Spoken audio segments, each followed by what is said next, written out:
एक जहाज पुलावर धडकलं आणि क्षणात पूल कोसळल्याची धक्कादायक घटना समोर आली।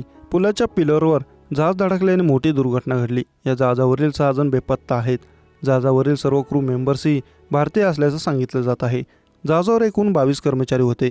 जहाज फ्रान्सिस स्कॉट की पुलावर आदळताच काही सेकंदातच पूल नदीत बुडाला। मदत आणि बचाव पथक तात्काळ घटनास्थळी पोहोचले। घटनास्थळावर भीषण स्थिती होती, त्यावरून बरंच नुकसान झालं याचा अंदाज बांधला जात आहे।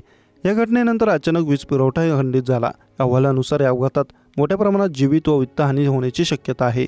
आतापर्यंत 6 लोक बेपत्ता असल्याचं वृत्त आहे। पुलाच्या खांबांना धडकल्यानंतर जहाजाला आग लागली, त्यानंतर त्यातून धूर निघू लागला। मात्र चांगली गोष्ट अशी होती की जेव्हा जहाज विजेशिवाय पुलाच्या दिशेने जात होते तेव्हा अधिकाऱ्यांनी पुलाच्या दोन्ही बाजूंनी अनेक वाहनांना पुढे जाण्यापासून रोखण्यात यश मिळाले। मिळालेल्या माहितीनुसार हा अपघात मंगळवारी रात्री स्थानिक वेळेनुसार 1 वाजण्याच्या सुमारास घडला।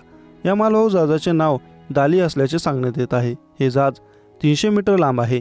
हे जहाज सिंगापूरमध्ये नोंदणीकृत असून ते माल घेऊन कोलंबोला जात होते। असे मानले जात आहे की हे जहाज 22 एप्रिल रोजी कोलंबोला पोहोचणार होते, परंतु त्यापूर्वीच त्याचा अपघात झाला। हा पूल तुटल्याने पाटस्को नदीतून जगाच्या अनेक भागात जाणाऱ्या मालवाहू जहाजांच्या वाहतुकीवर परिणाम होईल आणि हा मार्ग किमान 6 महिने विस्कळीत राहील असंही सांगण्यात येत आहे।